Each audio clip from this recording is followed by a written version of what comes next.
Você sabia que algo tão simples quanto emprestar um objeto pode abrir portas espirituais para maldições em sua vida? Descubra agora as 8 coisas que você nunca deve compartilhar. Você sabia que há objetos em sua casa que podem estar atraindo pobreza e maldições, sem que você perceba? Não se trata de superstições, mas de princípios espirituais que a Bíblia revela com clareza. Em Deuteronômio 7, versículo 26, somos advertidos: não introduzirás coisa abominável em tua casa, para que não sejas amaldiçoado como ela. De todo a abominarás e a detestarás, porque é anátema.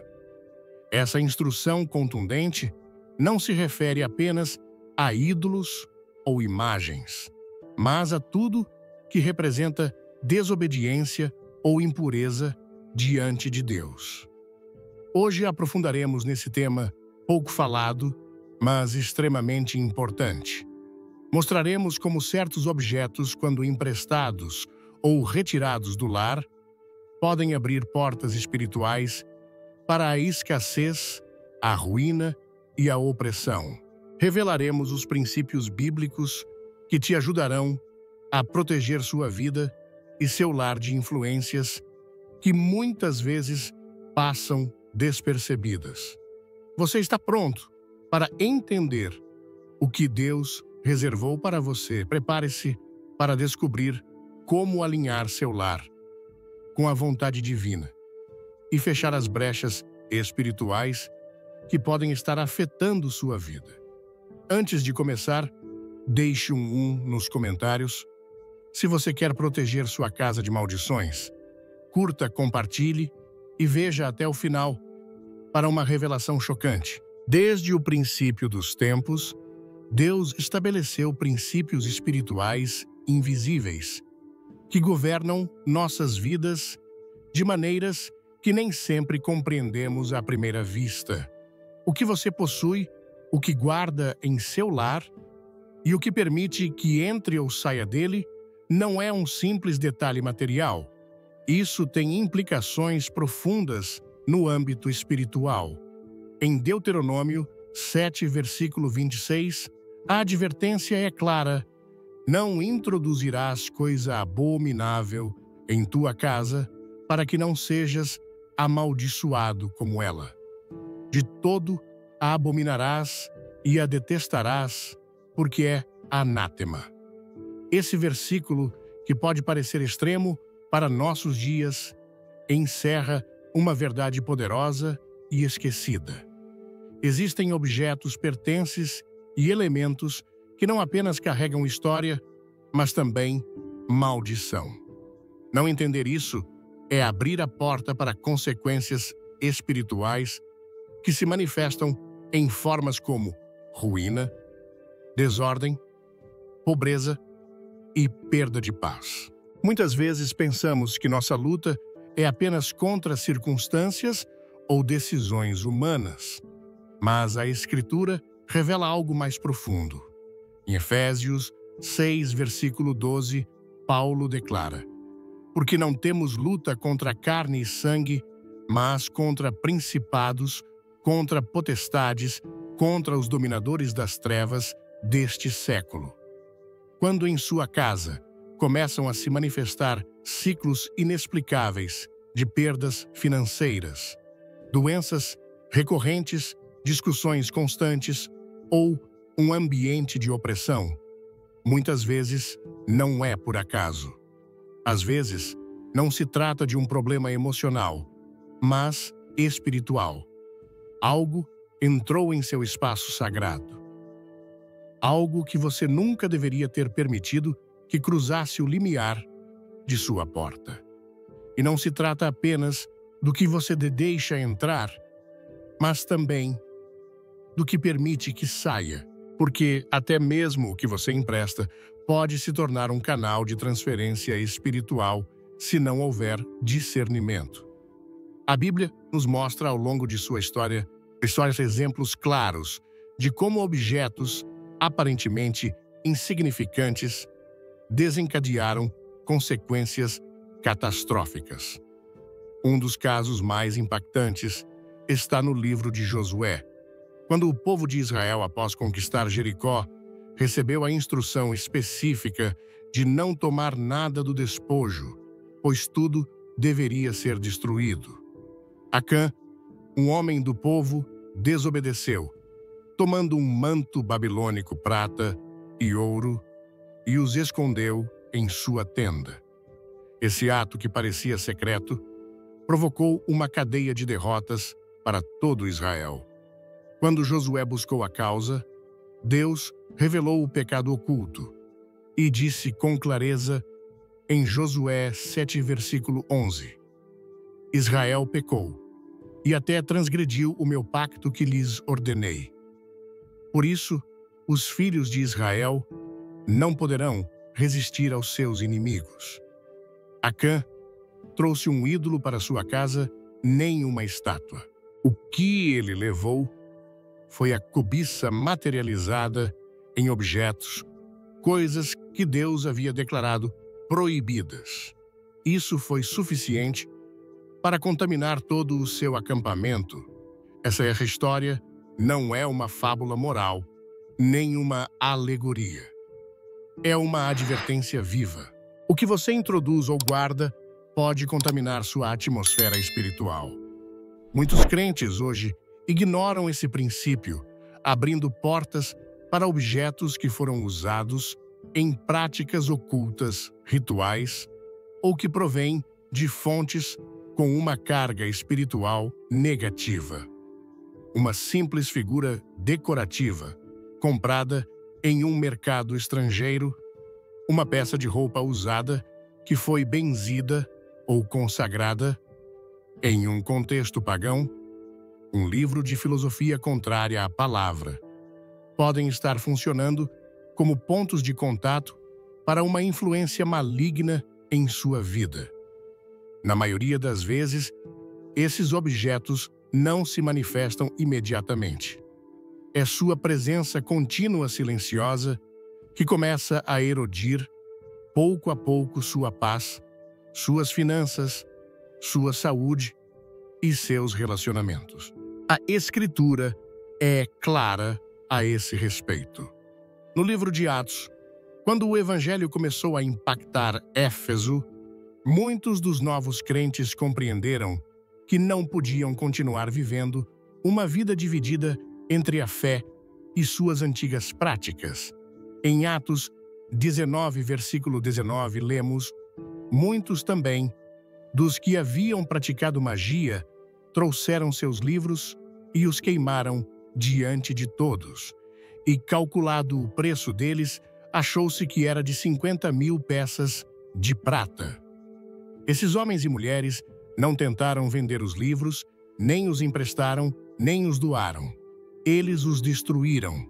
Eles sabiam que aquilo que havia sido instrumento do inimigo precisava ser completamente erradicado de suas vidas se quisessem viver na plenitude da bênção de Deus. Quando não obedecemos esse princípio, nos expomos sem perceber. Pense por um momento. Quantas vezes você sentiu que as coisas em sua vida simplesmente não avançam? Você já experimentou uma sensação de estagnação inexplicável? Você orou, trabalhou arduamente, se esforçou e ainda assim tudo parece desmoronar. Às vezes, o problema não está fora de você, nem mesmo dentro de você, mas ao seu redor. O inimigo é astuto. Ele não precisa possuir sua alma, se pode possuir sua atmosfera. Ele não precisa destruir sua fé, se pode contaminar seu ambiente. E muitas vezes faz isso através do que você tem, do que conserva, e tristemente do que empresta sem sabedoria. Porque emprestar também tem um peso espiritual. Em 2 Reis 6, versículo 5, lemos uma história curiosa, mas significativa. Os profetas estavam construindo uma casa e um deles perdeu o machado que havia pedido emprestado. Ao perceber, clamou a Eliseu com angústia: "Ai, meu senhor, era emprestado." Por que tanto ênfase? Porque o que é emprestado tem implicações. Não era apenas uma ferramenta, era uma responsabilidade espiritual. Se um objeto alheio podia preocupar tanto um profeta pelas consequências de tê-lo perdido, quanto mais devemos cuidar do que é nosso e não deve ser emprestado. Há pessoas que emprestaram Bíblias, mantos de oração, instrumentos de adoração, roupas usadas em momentos de intercessão e começaram a ver consequências estranhas depois. Não se trata de não compartilhar por egoísmo.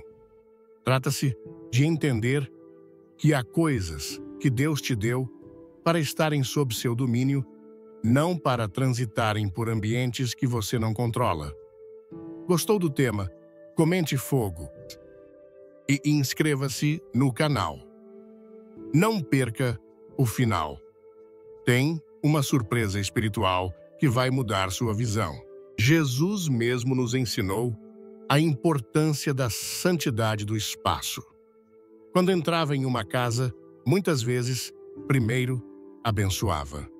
Quando enviou os 70, em Lucas 10, versículo 5, deu uma instrução precisa. Em qualquer casa em que entrardes, dizei primeiro: paz seja nesta casa. Ele sabia que nem todos os ambientes carregavam paz e que era necessário estabelecer autoridade espiritual. Quanto mais devemos ter cuidado com o que sai de nossas casas para lugares onde Deus não é honrado. O problema não é emprestar a uma pessoa, mas ignorar o ambiente espiritual para o qual esse objeto vai. Alguns emprestaram roupas móveis, eletrodomésticos, livros, pensando que faziam uma boa ação. Mas, ao fazê-lo, o inimigo encontrou uma brecha para entrar. E quando essas coisas retornam ao lar, voltam com mais do que levaram. Jesus falou sobre isso em Mateus 12, versículo 43. Quando o espírito imundo sai do homem, anda por lugares áridos, procurando repouso e não o encontra. Então diz: voltarei para minha casa, donde saí. E voltando, acha-a vazia, varrida e adornada. Então, vai e toma consigo outros espíritos piores do que ele, e, entrando, habitam ali. E o último estado daquele homem torna-se pior do que o primeiro. Embora o contexto seja pessoal, o princípio é aplicável ao ambiente. O que foi aberto espiritualmente pode ser habitado novamente se não for fechado com discernimento e autoridade. Deus quer proteger sua casa, sua família e seu futuro. Mas para que sua proteção seja efetiva, você precisa alinhar sua vida com sua palavra. Não pode esperar viver sob a cobertura divina se está ignorando os princípios que ele estabeleceu. No Salmo 91, somos prometidos refúgio, sombra, escudo e proteção. Mas essa promessa é para quem habita o abrigo do Altíssimo, não para quem coabita com objetos malditos ou com portas espirituais abertas. A cobertura de Deus é total, mas requer obediência total. É hora de examinar o que você tem, o que guarda, o que permite que entre e o que permite que saia. Às vezes, basta uma revisão espiritual para que muitas coisas comecem a mudar.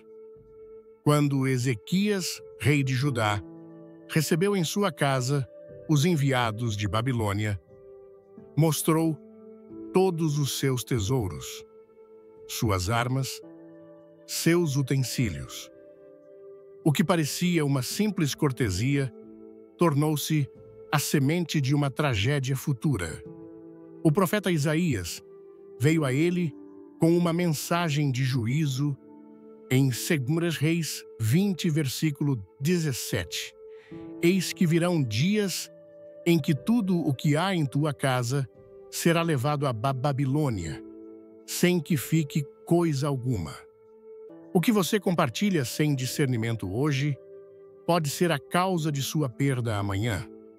O que você empresta sem sabedoria hoje pode ser o que o inimigo usa para ter acesso à sua vida. Não se trata de viver com paranoia, mas com revelação.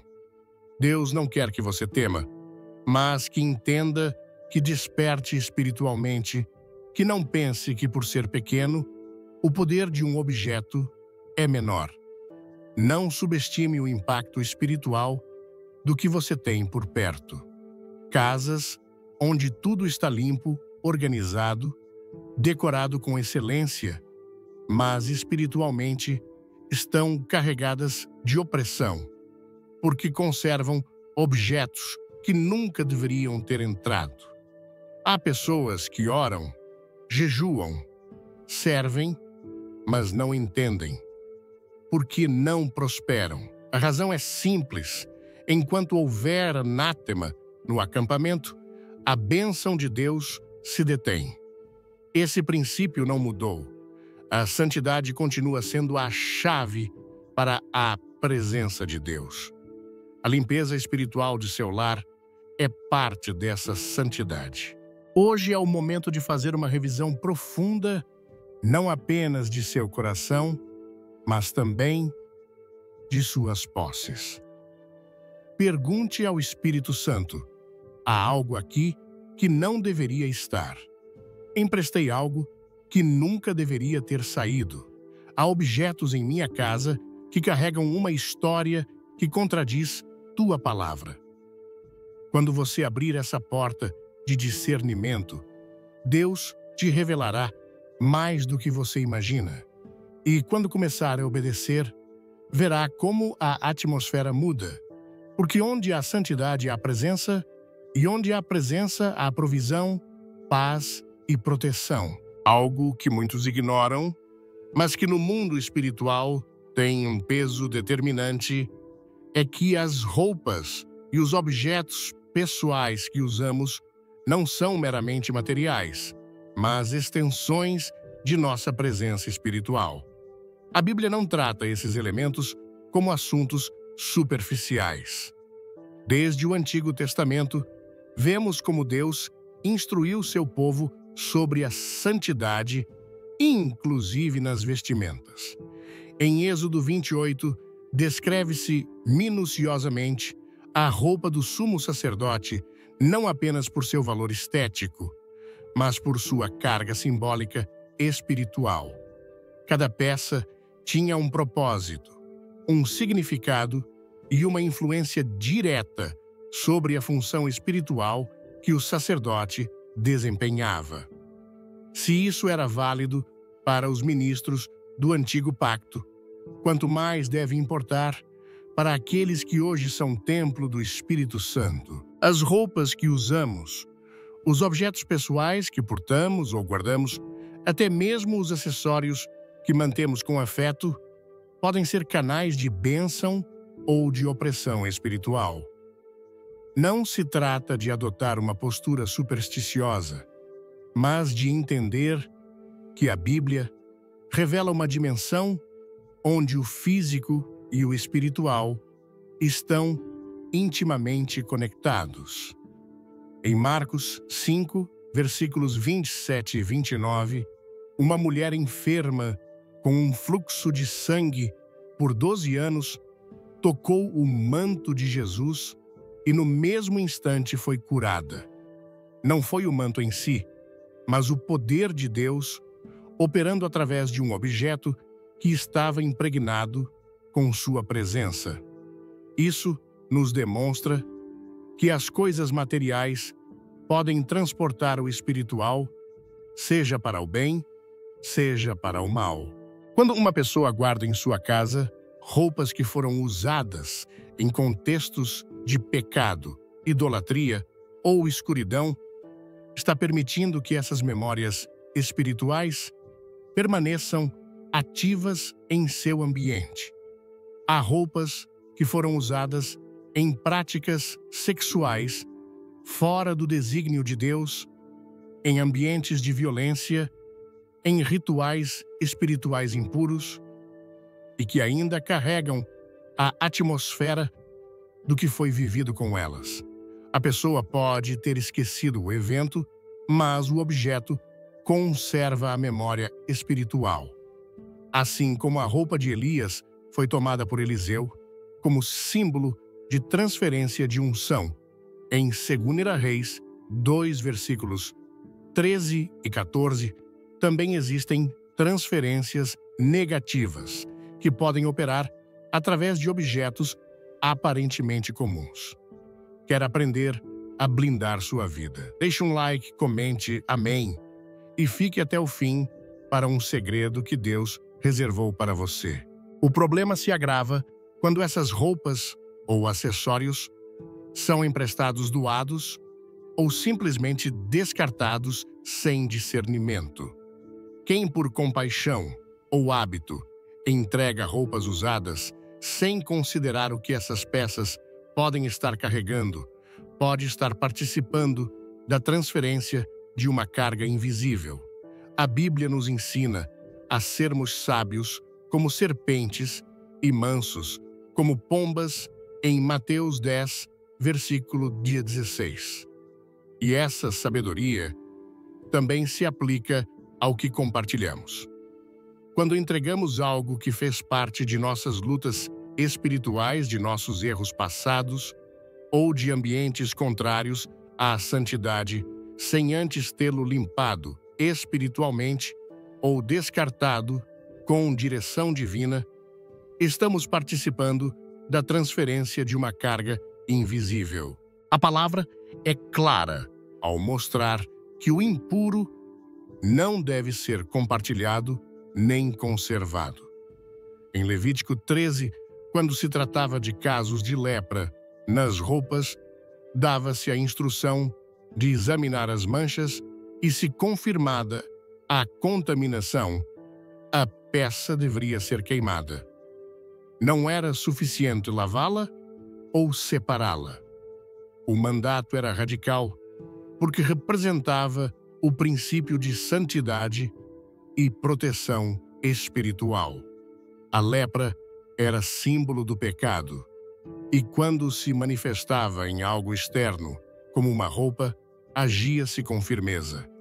Isso nos ensina que no reino de Deus, os objetos pessoais não são neutros, são veículos de honra ou instrumentos de tropeço.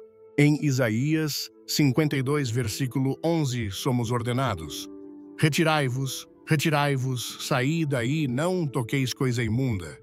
Saí do meio dela, purificai-vos vós, que levais os utensílios do Senhor. Esse versículo não se refere apenas aos utensílios do templo, mas a tudo que foi consagrado para o uso dos filhos de Deus. Se você está em Cristo, seu corpo, suas roupas, seus objetos são parte dessa consagração e não podem ser emprestados, entregues ou usados sem a direção do Espírito. Porque quando o fazemos, podemos estar conectando com esferas espirituais que contaminam sua atmosfera e debilitam sua comunhão com Deus. Muitos não entendem porque, após certos intercâmbios, seu ambiente se torna mais pesado, porque a mente começa a se encher de confusão, porque experimentam opressão ao dormir ou inquietação emocional sem causa visível.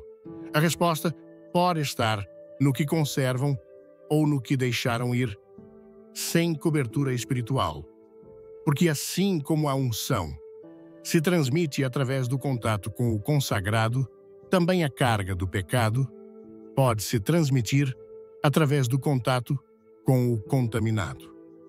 Nem tudo que se herda deve ser recebido, nem tudo que se encontra deve ser conservado, Nem tudo que se doa deve ser aceito. Em Zacarias 3, versículos 3 e 4, o sumo sacerdote Josué aparece vestido com roupas vis diante do anjo do Senhor. E o anjo lhe diz: tirai essas roupas vis.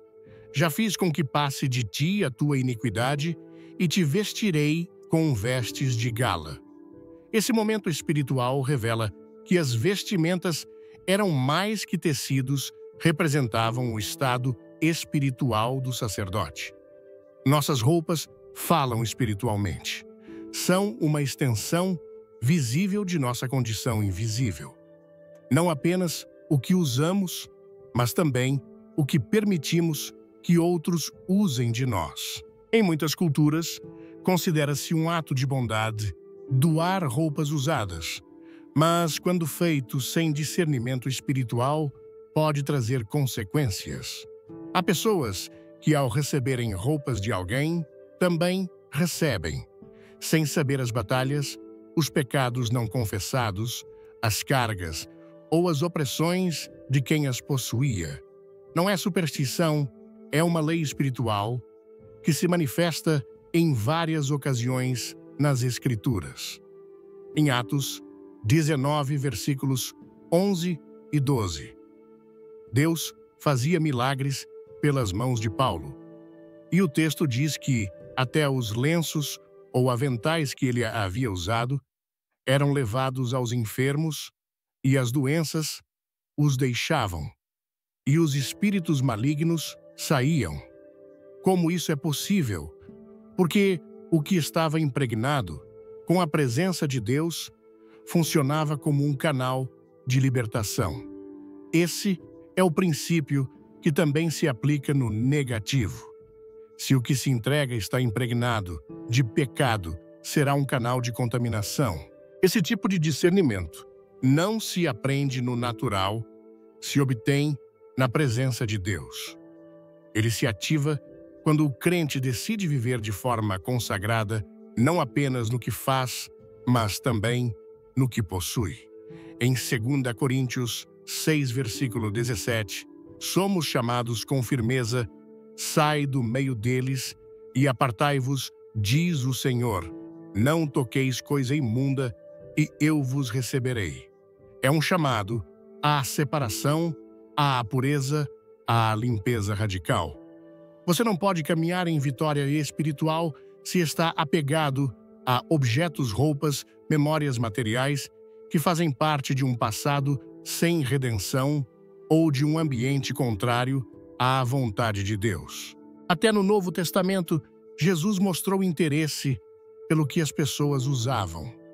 Na parábola do banquete de bodas, narrada em Mateus 22, versículos 11 e 12, menciona-se que um dos convidados foi encontrado sem a veste nupcial. O rei o confrontou: amigo, como entraste aqui sem estar vestido com veste nupcial? E sem resposta, foi expulso.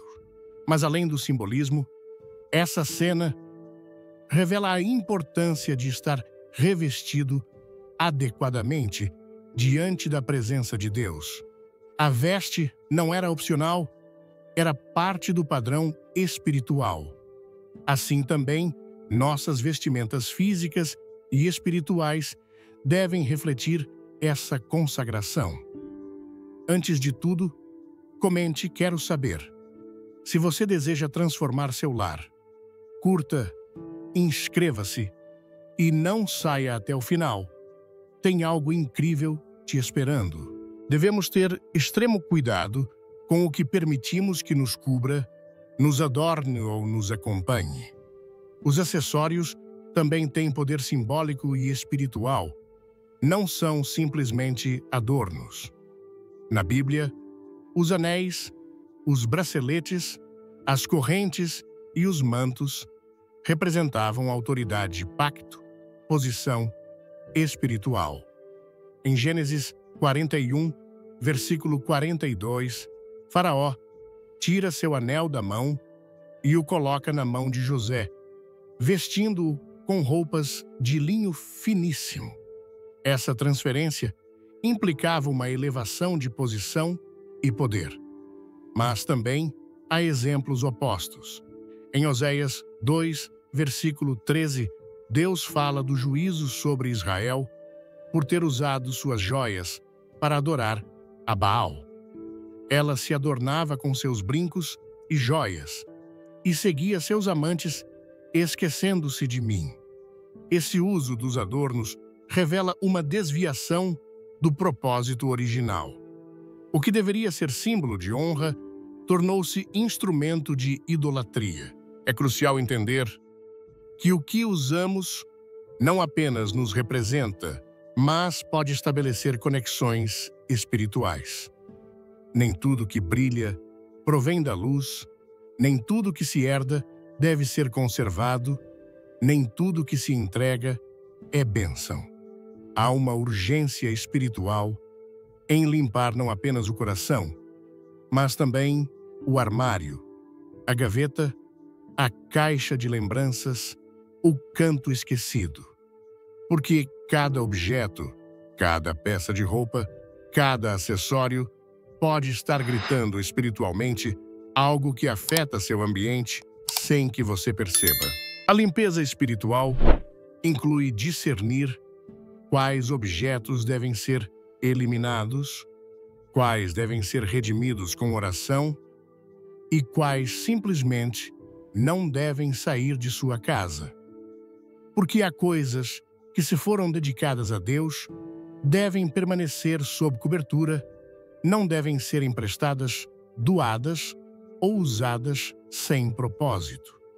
Assim, como os utensílios do templo não podiam ser usados para fins comuns, há objetos que, se foram utilizados em momentos de consagração, devem ser tratados com reverência.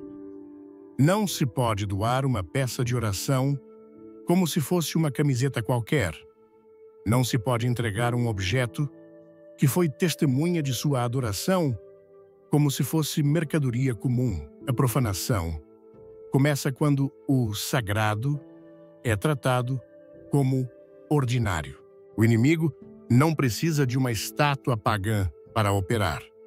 Basta um objeto que carregue uma atadura espiritual, uma roupa que ainda conserve o cheiro do pecado, uma corrente que foi símbolo de opressão emocional, um anel que selou um pacto impuro. Se esses objetos permanecem em sua posse ou foram entregues sem redenção, o inimigo continua tendo uma chave. A porta não foi completamente fechada. Deus está chamando seu povo a uma santidade mais profunda, não apenas no visível, mas no invisível. Não apenas nas ações, mas nas posses. Esse chamado implica examinar o que se guarda, o que se empresta, o que se veste e o que se conserva como se não tivesse importância. Porque no reino de Deus, tudo tem um propósito e tudo tem uma consequência. Se você deseja caminhar em vitória, deve caminhar em discernimento.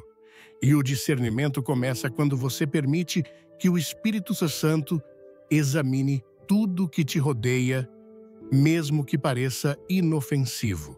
Não se trata de viver com medo, mas com consciência. Não se trata de rejeitar tudo, mas de ouvir a voz de Deus antes de conservar, usar ou compartilhar algo que poderia ser um canal de maldição. Porque sua casa é um altar, e todo altar deve estar limpo. Porque seu corpo é um templo, e todo templo deve estar consagrado. Porque sua vida é uma oferta, e toda oferta deve ser sem mácula. Quando algo foi separado para Deus, deixa de ser um objeto comum. Já não está sujeito às regras do uso cotidiano, nem pode ser tratado como qualquer outra coisa sem consequências. Na Bíblia, tudo que se consagrava ao Senhor era separado, distinguido e tratado com profundo respeito. O ato de consagrar não era simbólico, era espiritual. Desde os utensílios do tabernáculo até as primícias do povo, cada elemento apartado passava a estar sob o domínio exclusivo do sagrado. Por isso, emprestar algo que foi oferecido a Deus não é um simples ato de generosidade, mas uma transgressão do ordem espiritual que ele mesmo estabeleceu. Em Números 4, versículo 15, quando os filhos de Coat eram responsáveis por transportar os utensílios do santuário, receberam uma advertência precisa: não deveriam tocar as coisas sagradas para que não morressem. Embora fossem levitas, embora estivessem encarregados do serviço, se tocassem o que havia sido santificado sem o protocolo devido, cruzariam uma linha espiritual. Esse mandato nos revela que o santo não se manipula como profano. Há uma diferença entre o que foi ungido para o uso divino e o que pertence à cotidianidade. E embora, em nossa era, não transportemos arcas ou mesas de ouro, o princípio permanece o consagrado, segue sendo exclusivo do Senhor. Quando uma pessoa empresta uma Bíblia que foi usada em oração constante, quando entrega sem discernimento o instrumento que serviu para adorar, quando permite que mãos estranhas manipulem objetos de intercessão ou elementos pessoais dedicados a Deus, está violando uma ordem que permanece vigente.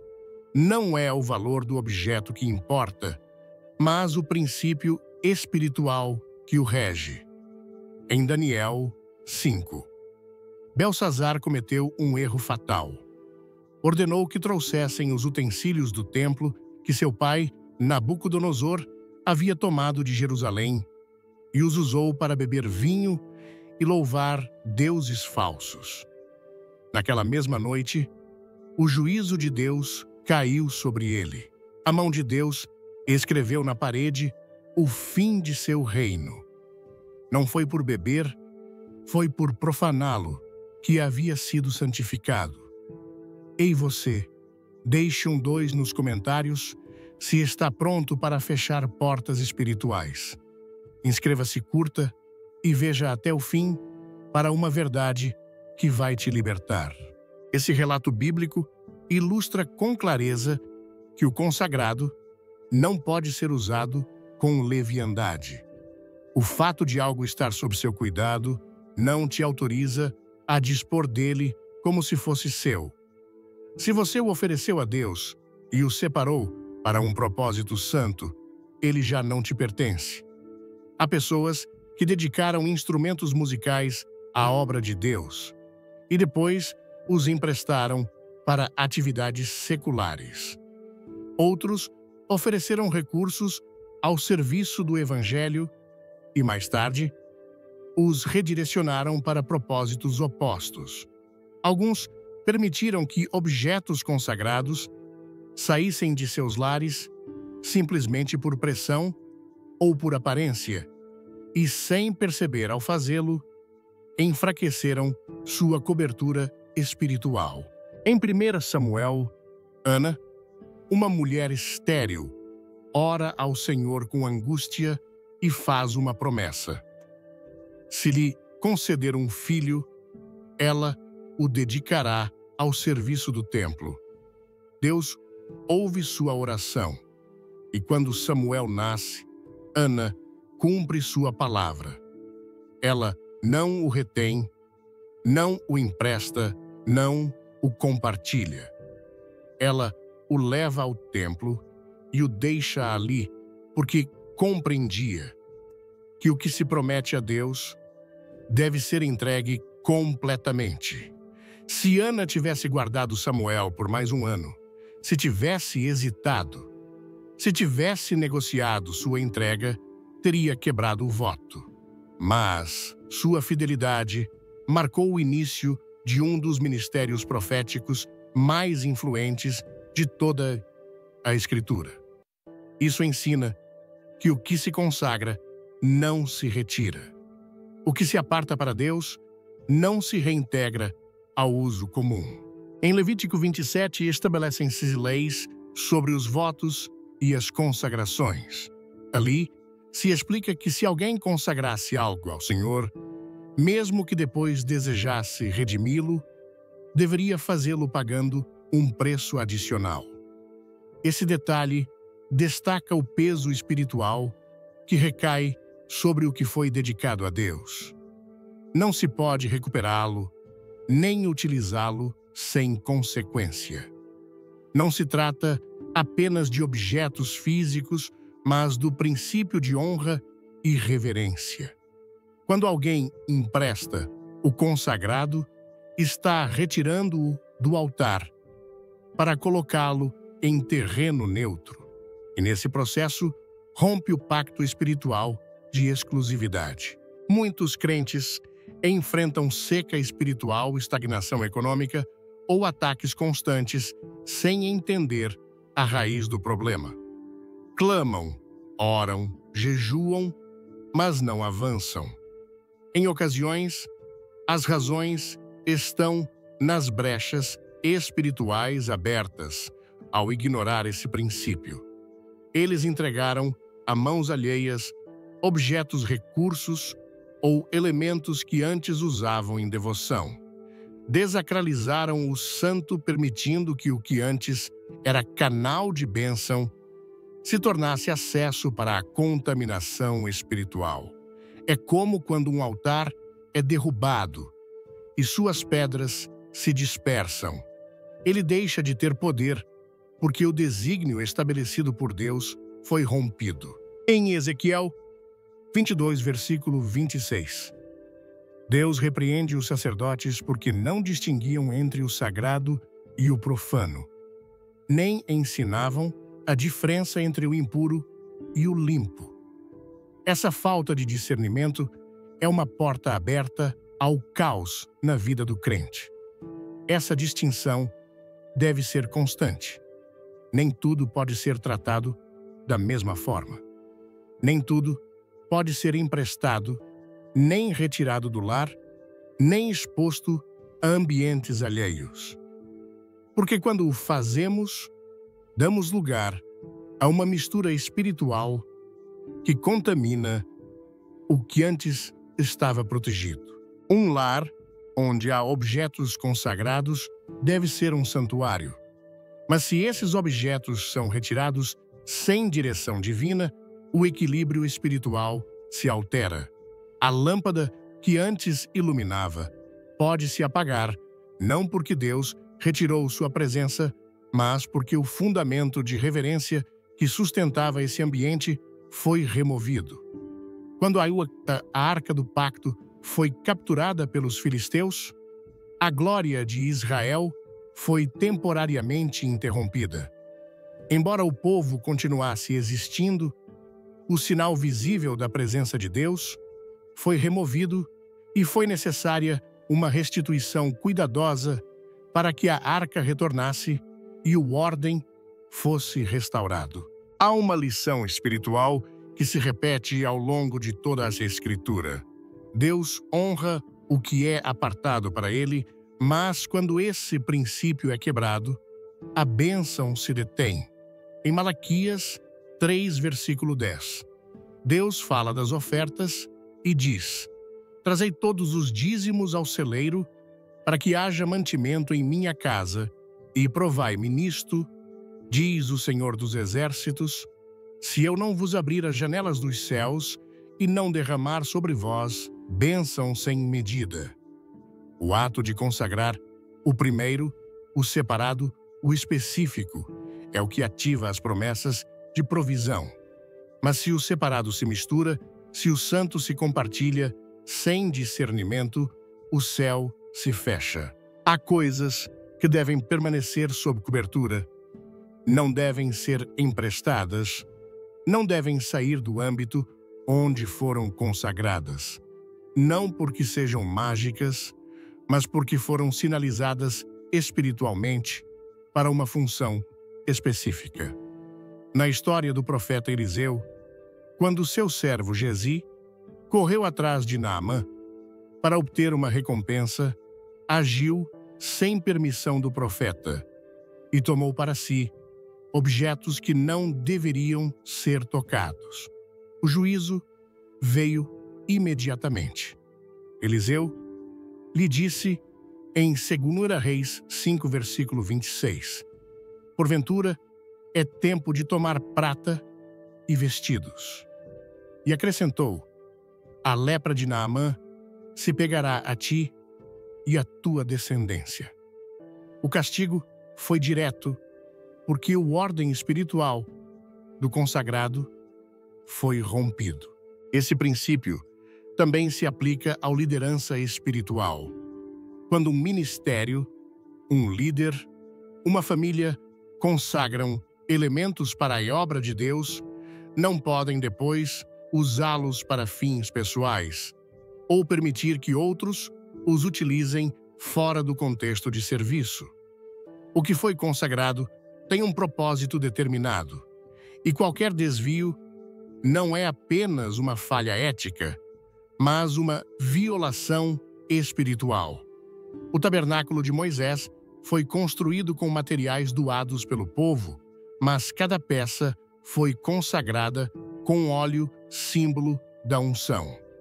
Uma vez que algo era ungido, ficava marcado espiritualmente, não podia ser reutilizado nem emprestado para outro uso. A unção não é um adorno, é um selo. Quando um objeto, um instrumento, um espaço ou até uma pessoa foi ungido para o serviço de Deus, esse selo tem consequências. Tocar, manipular ou utilizar o ungido fora do desígnio traz repercussões. Por isso, emprestar o consagrado e ignorar o valor do óleo que foi derramado é desprezar o que Deus separou. E ao fazê-lo, perde-se a proteção que esse ato conferia. Cada vez que algo consagrado se mistura com o profano, ocorre uma transferência. O poder se dissolve e a cobertura se fratura, e o inimigo encontra um espaço para operar. No mundo natural, pode parecer insignificante, mas no mundo espiritual é uma transgressão. Por isso, é urgente que o crente restaure a consciência do valor espiritual do que dedicou a Deus. Não se trata de ritualizar os objetos, mas de entender que no reino, cada coisa consagrada tem um propósito designado. Mover isso fora desse propósito é abrir uma brecha na estrutura espiritual de nossa vida. A palavra nos chama a sermos administradores fiéis do que recebemos.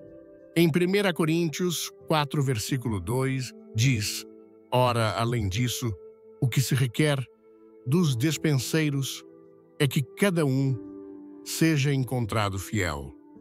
Essa fidelidade não é apenas no moral, mas também no manejo do consagrado. Ser fiel é saber que há coisas que Deus te deu para estarem sob seu domínio, não para que as compartilhes, emprestes ou retires de seu lugar sem sua instrução. Há objetos, lugares e tempos que devem permanecer sob seu domínio, porque foram designados ao teu propósito. Quando o crente recupera essa consciência, começa a haver restauração. O que parecia estagnado começa a fluir. O que estava seco começa a dar fruto, não porque aplicou uma fórmula, mas porque voltou à ordem espiritual que Deus estabeleceu desde o princípio. O altar restaurado é sinal de presença restaurada. E quando o consagrado permanece em seu lugar, o favor de Deus se ativa novamente sobre a casa, sobre a família e sobre tudo o que toca.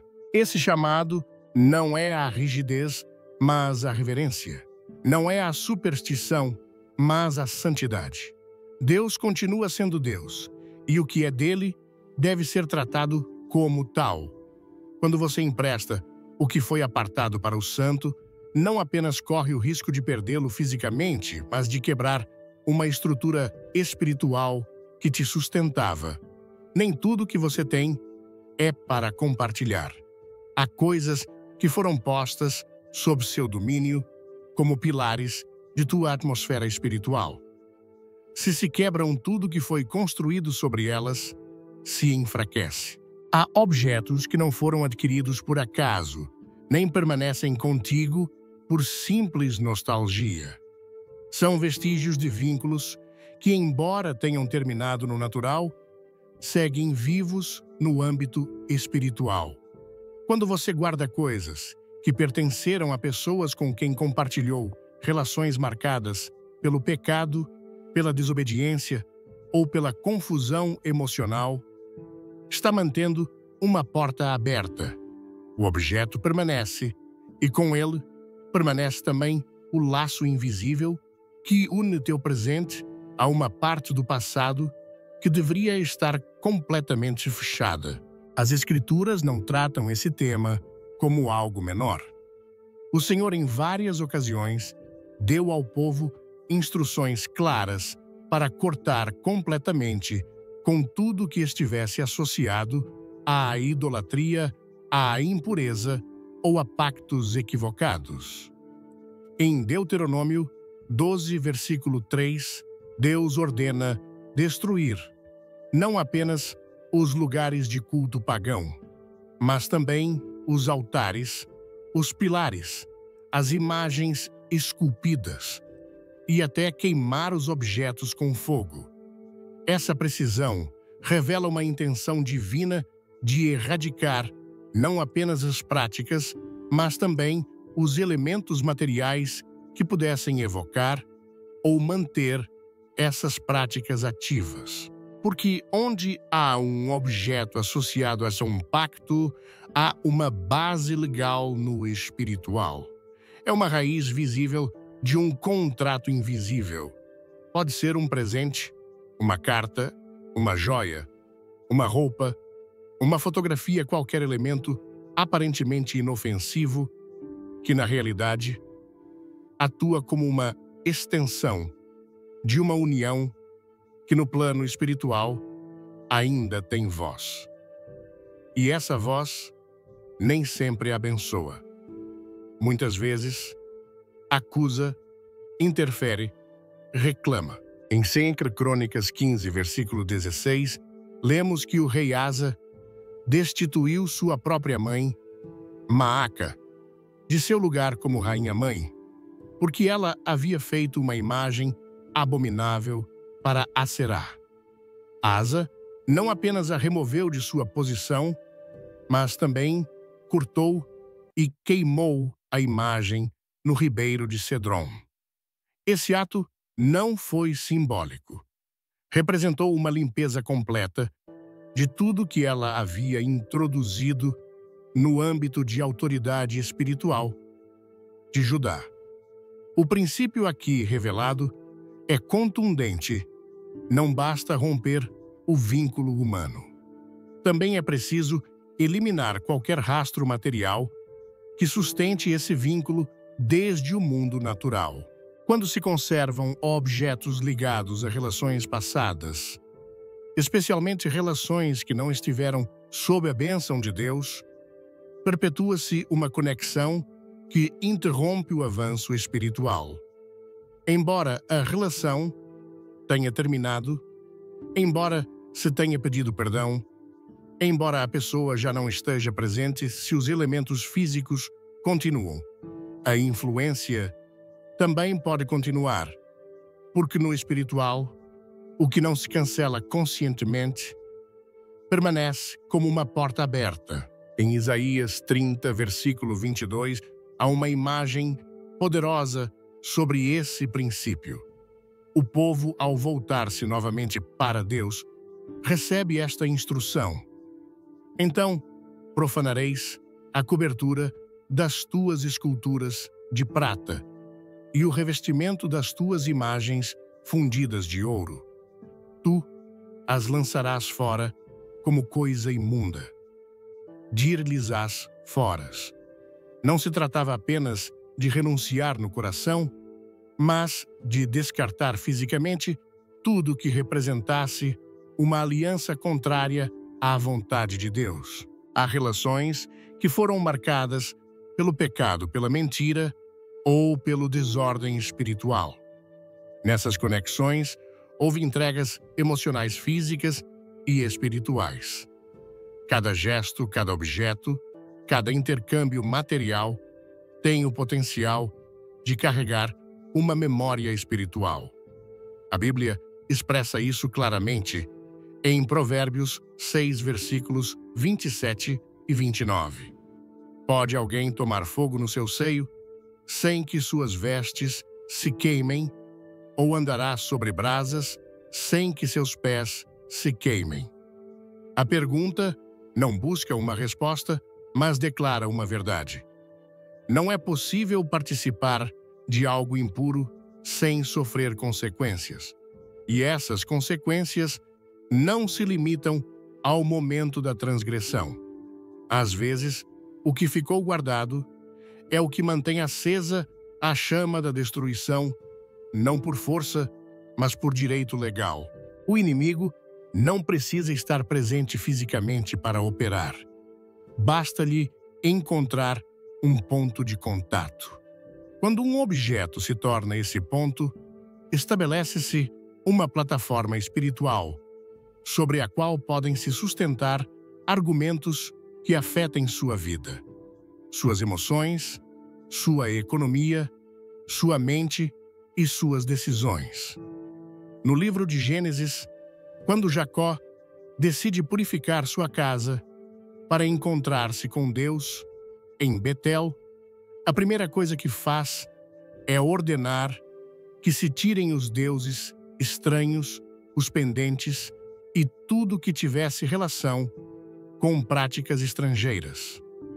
Depois de reuni-los, ele os escondeu debaixo de um carvalho junto a Siquém, em Gênesis 35, versículos 2 a 4. Não foi um gesto arbitrário, foi uma declaração espiritual.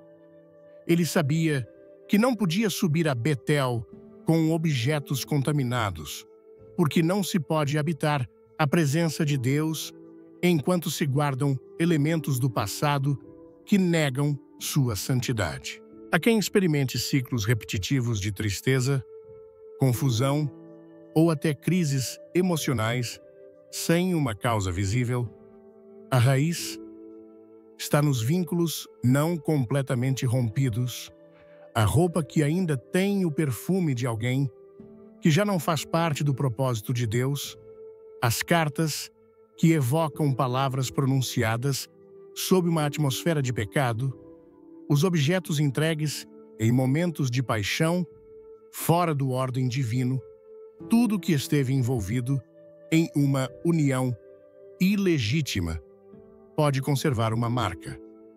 E essa marca tem o poder de interferir com a nova direção que Deus quer estabelecer. A restauração não é parcial. Deus não trabalha pela metade. Quando Ele chama alguém a uma nova temporada, exige também uma separação completa da anterior. Em Êxodo 32, quando o povo fabrica um bezerro de ouro, enquanto Moisés está no monte, a consequência não foi apenas um castigo, mas também uma limpeza drástica. Moisés triturou o bezerro, espalhou-o sobre a água e obrigou o povo a bebê-la. Esse ato, além de sua brutalidade, simboliza algo profundo.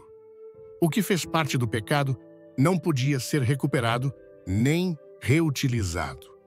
Não devia restar nada. Deus queria que o povo entendesse que não se pode marchar para a terra prometida carregando os símbolos do Egito. No âmbito espiritual, cada objeto representa algo. Pode ser uma memória, uma promessa, um pacto, uma dor, uma ferida ou um desejo não rendido. Quando não se discerne o que as coisas representam, corre-se o risco de viver atado a uma história que Deus já quis fechar. Em Hebreus 12, versículo 1, somos exortados a nos despojarmos de todo o peso e do pecado que nos assedia. O peso não é necessariamente pecado, mas pode impedir o avanço. Guardar objetos de relações passadas é manter um peso que pode ancorar a alma ao lugar que Deus já deixou para trás. Os objetos têm o poder de despertar emoções, reviver pensamentos, reativar feridas. E nessa reativação, também se dá oportunidade ao inimigo para operar. Em 2 Coríntios 2, versículo 11, Paulo diz que devemos agir com sabedoria, para que Satanás não obtenha vantagem sobre nós, pois não ignoramos suas maquinações. Uma de suas estratégias mais sutis é usar o que você já conhece, o que já fez parte de você, para te manter ancorado ao que já não deve ter lugar em sua vida. Ele não precisa forçar o presente, se pode manipular sua percepção através do passado. E muitas vezes faz isso por meio dos objetos que ainda sustentam um laço invisível. O ato de guardar, quando feito sem discernimento, torna-se uma forma de perpetuar pactos rompidos.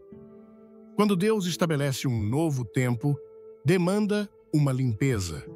Em Josué 24, versículo 14, antes de renovar o pacto com o povo, Josué declara: tirai os deuses estranhos que há no meio de vós e inclinai vosso coração ao Senhor. Não se tratava apenas de levantar um altar. Primeiro, era necessário erradicar completamente o anterior, porque Deus não se mistura com o que foi levantado sob outro espírito. O novo pacto não floresce sobre fundamentos contaminados. A presença de objetos contaminados com vínculos do passado não afeta apenas o indivíduo. Também contamina o ambiente onde se vive. Uma casa onde se conservam lembranças materiais de relações contrárias à ordem de Deus pode tornar-se um espaço espiritualmente vulnerável. As discussões se intensificam. Os sonhos se perturbam. As portas de provisão se fecham e o crescimento espiritual se detém. Não por falta de fé, mas por contaminação de raiz. Assim, como uma pequena porção de fermento leveda, toda a massa, um objeto contaminado, afeta todo o ambiente. A Bíblia não chama a repressão emocional, mas a pureza da alma.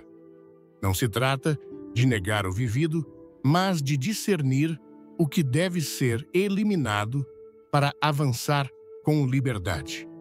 Em Isaías 43, versículo 18, o Senhor declara: não vos lembreis das coisas passadas, nem considereis as antigas.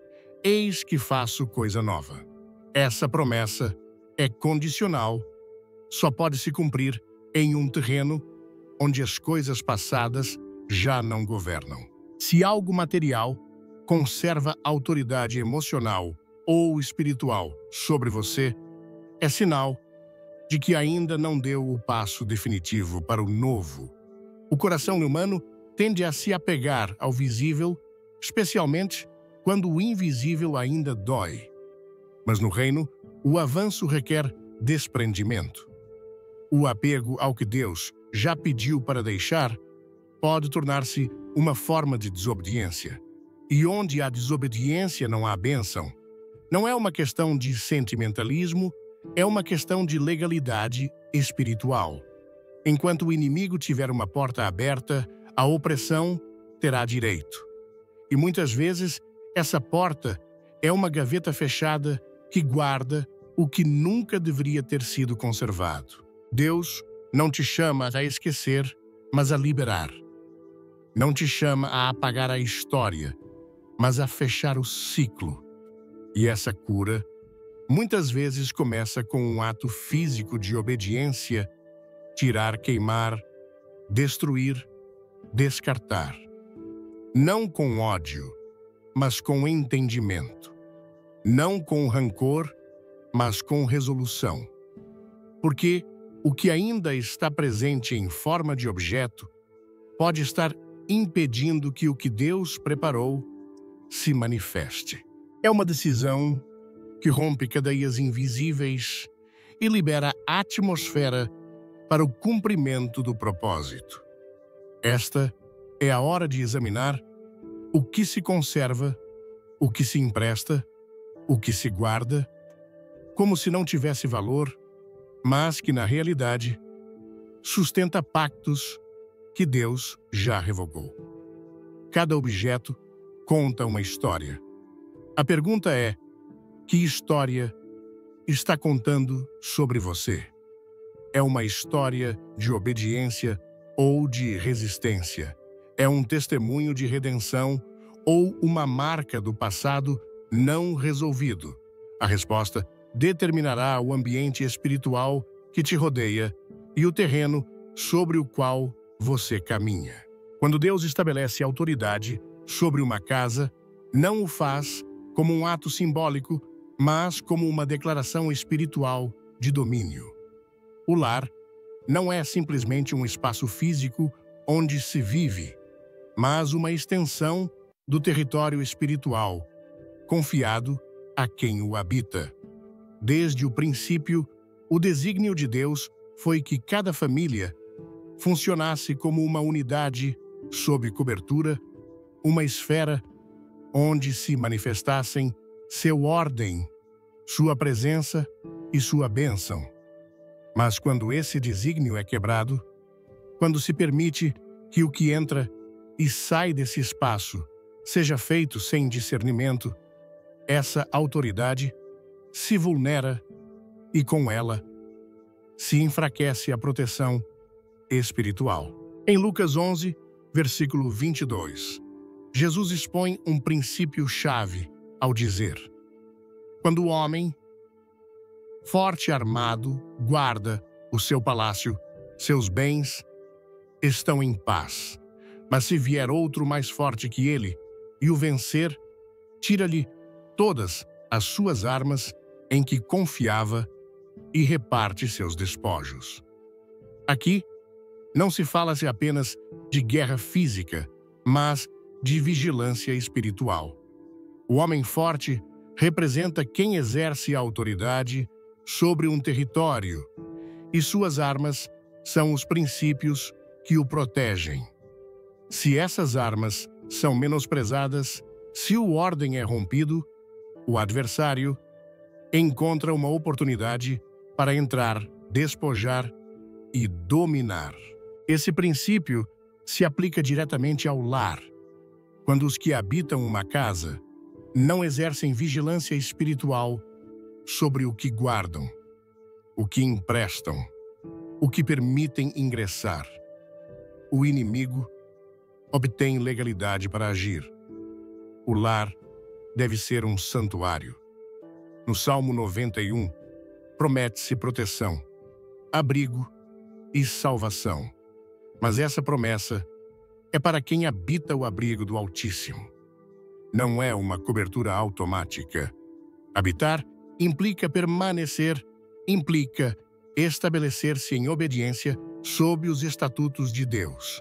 E parte dessa obediência, exercer domínio espiritual, não permitir que objetos contaminados entrem, ou que elementos consagrados saiam sem a direção do Espírito. É como entregar uma chave ao inimigo para que tenha acesso ao que deve estar protegido. O desígnio bíblico do lar sempre foi um lugar de instrução, de pureza de pacto.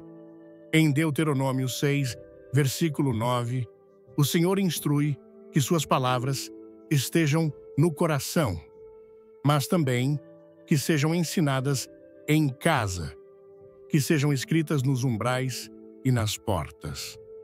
Isso revela uma intenção clara que o ambiente do lar esteja saturado da presença de Deus. As portas não são apenas entradas físicas, mas portais espirituais. O que entra e o que sai determina o que se estabelece como atmosfera. Se o lar é tratado como um lugar comum, se presta a ser depósito de coisas que não glorificam a Deus, se torna canal de trânsito de objetos sem propósito nem cobertura, perde sua função espiritual e se torna um terreno exposto. No livro de Josué, quando o povo toma Jericó, a cidade deveria ser entregue completamente ao Senhor como primícia da terra prometida. Tudo deveria ser destruído, exceto os metais preciosos que seriam consagrados ao tesouro do tabernáculo. No entanto, Acã desobedeceu e tomou objetos malditos, escondendo-os em sua tenda. Por esse ato, a proteção de Deus se retirou momentaneamente do acampamento de Israel e o povo foi derrotado. Josué clama a Deus e a resposta é clara em Josué 7, versículo 11. Israel pecou, tomaram do anátema e até o guardaram entre seus pertences. O pecado não foi apenas tomar o proibido, mas introduzi-lo no lugar que deveria estar sob santidade. A tenda de Acã representava sua casa, e ao guardar o impuro, a maldição, algo que alcançou todo o seu entorno. O domínio espiritual exige responsabilidade sobre cada detalhe. Não se pode permitir que uma casa seja ocupada por objetos sem revisar sua procedência espiritual. Nem tudo que parece útil é correto, nem tudo que foi presenteado deve ser conservado. Nem tudo que se empresta ou se toma emprestado é inofensivo. Quando o crente entende que seu lar é um território sob autoridade divina, começa a agir com cuidado, com discernimento, com temor reverente, porque sabe que ali onde habita a presença de Deus, também deve habitar o ordem, a pureza e a santidade. Em Êxodo 12, quando Deus instrui os israelitas sobre a Páscoa, ordena que marquem com sangue os umbrais de suas portas. Esse sangue não era um símbolo estético, era um limite espiritual. O anjo destruidor passaria ao largo ao ver essa marca, não pelo material da porta, mas pela autoridade que o sangue representava. Isso ensina que o que marca um lar como território protegido não é sua aparência externa, mas a evidência de que ali reina o ordem espiritual de Deus. E esse ordem se manifesta em como se administram as coisas, no que se permite guardar, no que se decide expulsar e no que jamais deve ser emprestado. O mundo espiritual não reage a intenções, mas a legalidades. Se alguém permite que sua casa se encha de objetos sem cobertura espiritual ou empresta o que foi apartado para um propósito sagrado, abre uma brecha que o inimigo pode aproveitar. As consequências podem não ser imediatas, mas com o tempo manifestam-se em forma de confusão, opressão, doença, escassez ou divisão. Não porque Deus abandonou esse lar, mas porque o ordem foi alterado e a autoridade não foi exercida. Em Provérbios 24, versículos 13 e 4, declara-se: com sabedoria se edificará a casa e com prudência se firmará. Com consciência se encherão as câmaras de todo bem precioso e agradável. Essa sabedoria não é apenas administrativa, é espiritual. É necessário entendimento para discernir quais coisas permitem que um lar prospere e quais são causas de tropeço. Não se trata de viver com medo, mas de caminhar com luz. Não se trata de proibir tudo, mas de governar com autoridade espiritual. Tudo que se recebe, se guarda e se move dentro do espaço que foi posto sob seu cuidado. Deus entrega territórios com propósito. Não abençoa por capricho, mas com direção. E se te confiou um lar, também te deu autoridade sobre ele. Essa autoridade não pode ser exercida se não houver alinhamento com os princípios espirituais que regem seu reino. É momento de retomar o domínio, não com força humana, mas com obediência. Porque o inimigo não teme quem grita, mas quem obedece. Não se submete diante de quem erra, mas diante de quem está coberto. E essa cobertura se ativa quando a casa se torna um espaço onde apenas o que glorifica a Deus tem lugar. O discernimento é um dos dons mais urgentes e menos buscados em tempos onde o aparente substitui o verdadeiro. Não se trata apenas de saber distinguir entre o bom e o mal, mas de compreender o que parece inofensivo, mas que no espírito representa um perigo. A obediência, por sua vez, não é uma emoção, é uma ação determinada pela vontade de Deus e sustentada pela humildade. Quando essas duas virtudes operam juntas, tornam-se um escudo invisível, que protege, guia e preserva o crente de cair em armadilhas preparadas para desviar seu destino. Em Hebreus 5, versículo 14, declara-se que o alimento sólido é para os que alcançaram maturidade, para os que, pelo uso, têm os sentidos exercitados no discernimento do bem e do mal. A maturidade espiritual não se mede pelo tempo na fé, mas pela sensibilidade para identificar o que não se alinha com a vontade de Deus. Quando se empresta algo sem ter exercido discernimento, corre-se o risco de entregar mais que um objeto. Entrega-se acesso, entrega-se autoridade, entrega-se cobertura. Nem toda petição deve ser concedida, nem todo intercâmbio deve ser permitido. E a única forma de saber isso é quando o espírito foi treinado pela obediência. Em 1 Samuel 15, versículo 22, o profeta Samuel confronta o rei Saul com uma verdade que segue vigente. Acaso tem o Senhor tanto prazer em holocaustos e sacrifícios, quanto em que se obedeça à sua palavra? Eis que o obedecer é melhor que o sacrificar.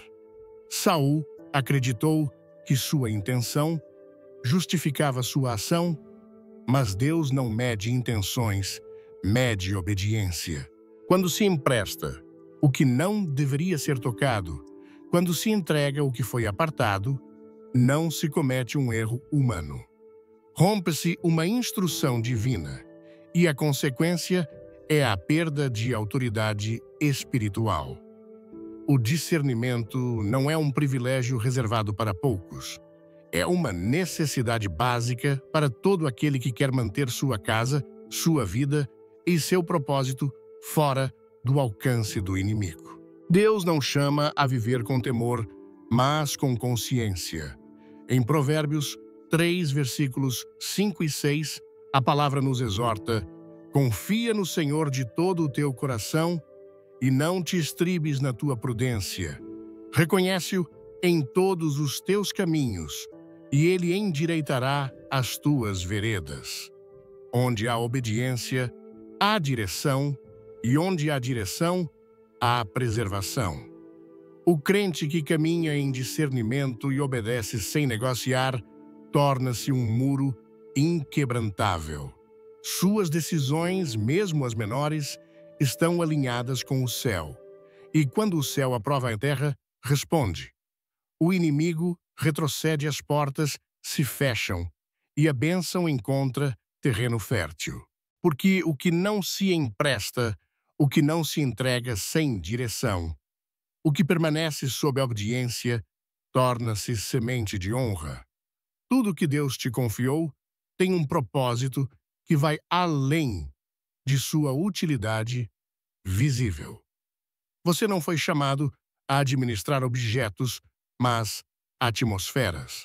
Cada coisa em seu ambiente físico tem o potencial de se tornar um instrumento de preservação ou uma brecha espiritual. E aí, onde o silêncio do crente pode ser tão perigoso quanto o erro consciente, porque o que não se vigia com intenção perde-se por omissão. Ao mergulharmos no tema "Nunca empreste estas 8 coisas", você pode estar atraindo maldições sem saber. Somos confrontados com uma verdade espiritual poderosa que ressoa profundamente na alma de quem busca viver sob a proteção divina. Este tema, inspirado nos princípios bíblicos e na sabedoria atemporal de pregadores como Billy Graham, nos desafia a olhar para nossa casa, nossos pertences e nossas escolhas com olhos espirituais.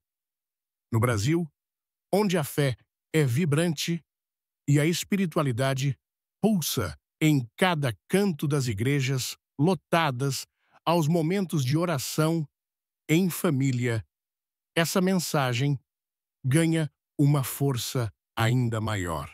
A cultura brasileira, marcada pela hospitalidade, pela generosidade e pela crença em Deus, nos convida a refletir. Será que em nosso desejo de ajudar, podemos estar, sem perceber, abrindo brechas espirituais que comprometem nossa paz, nossa prosperidade e nossa comunhão com Deus?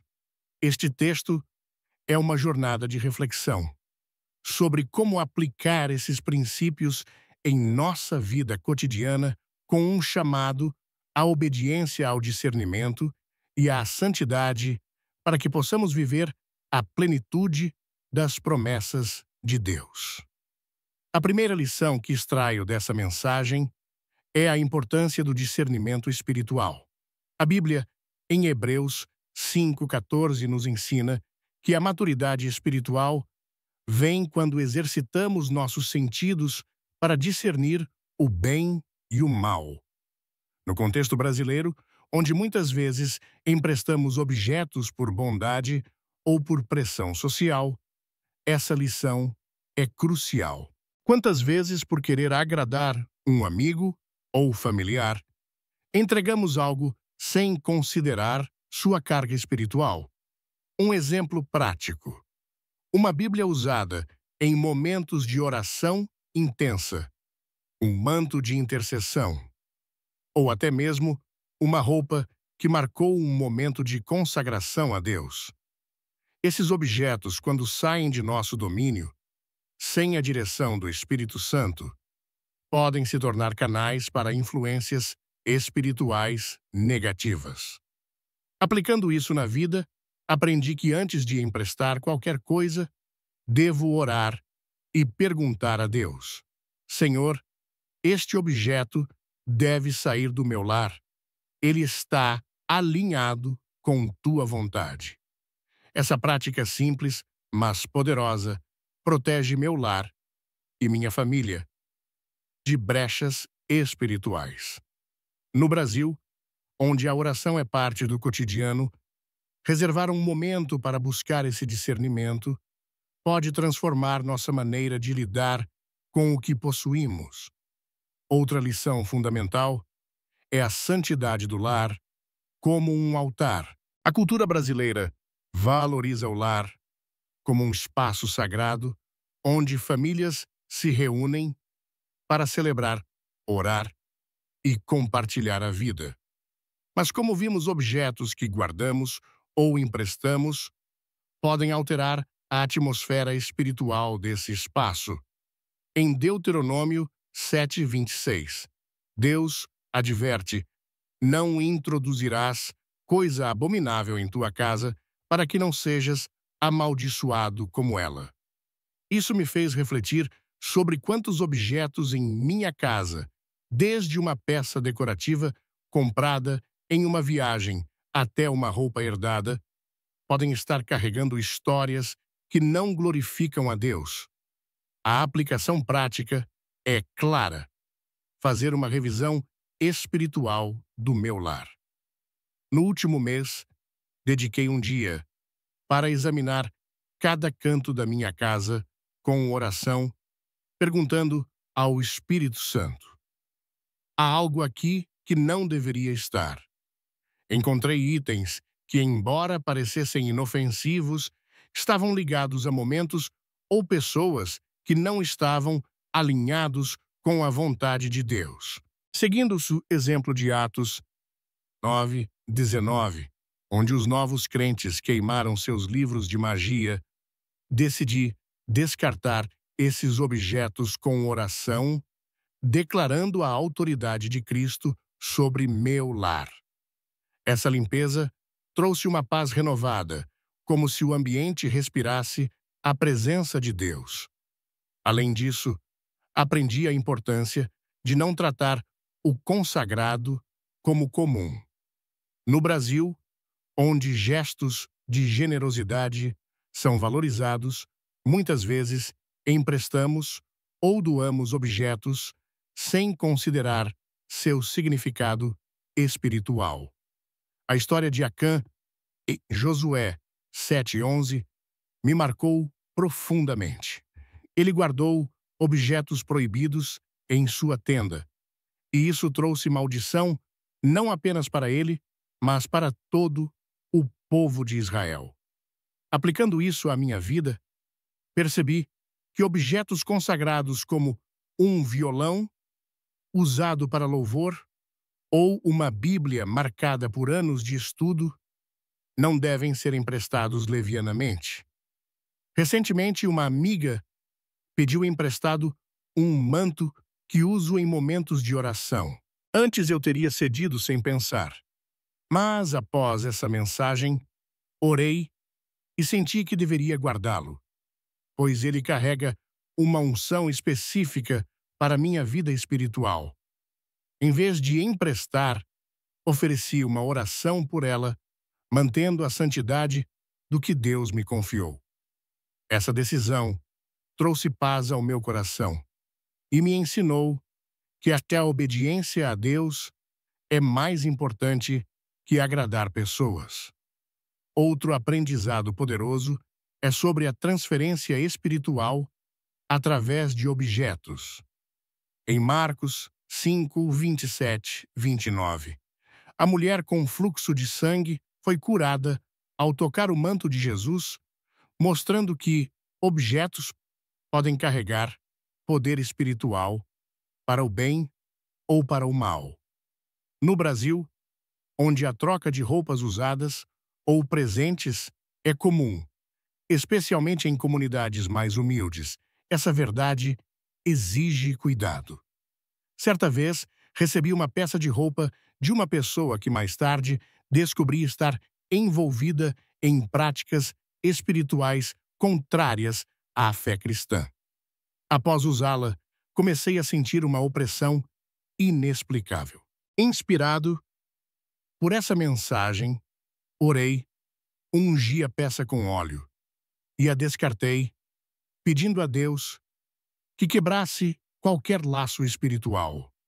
Desde então, adotei o hábito de orar sobre qualquer objeto que entra em minha casa, especialmente presentes ou itens usados.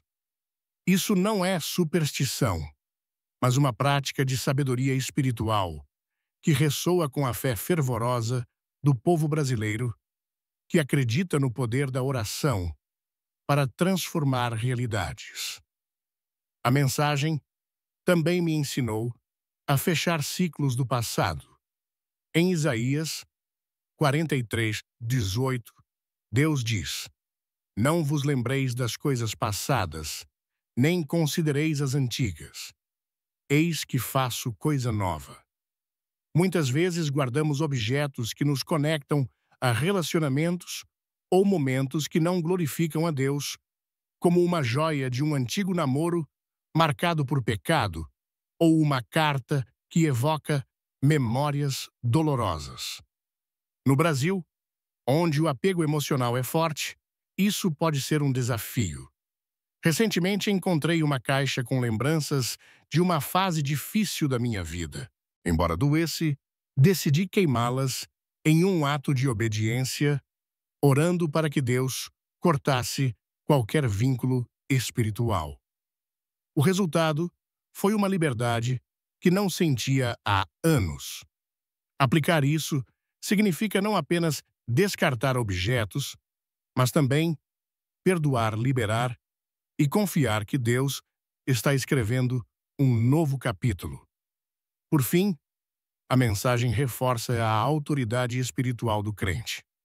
Em Lucas 11:22, Jesus fala do homem forte que guarda seu palácio, mas perde tudo se não vigiar. Como brasileiros, somos chamados a exercer essa autoridade em nossos lares, especialmente em um país onde a batalha espiritual é reconhecida por muitos. Aprendi que meu lar não é apenas um espaço físico, mas um território espiritual que Deus me confiou. Isso me motivou a estabelecer um altar de oração diária, em casa, onde minha família se reúne para louvar, interceder e declarar a proteção de Deus.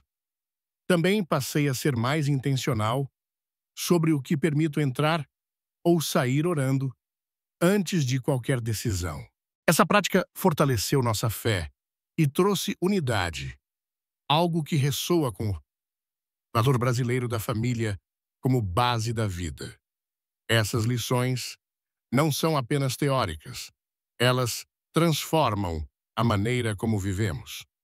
No Brasil, onde a fé é expressa com paixão e a espiritualidade é parte do dia a dia, aplicar esses princípios significa viver com propósito, protegendo o que Deus nos deu e honrando sua santidade.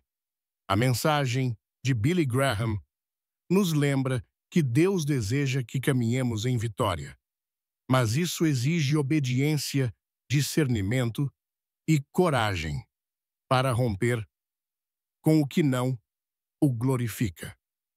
Que possamos, como brasileiros, abraçar essa chamada com fervor, transformando nossos lares em santuários de paz e bênção.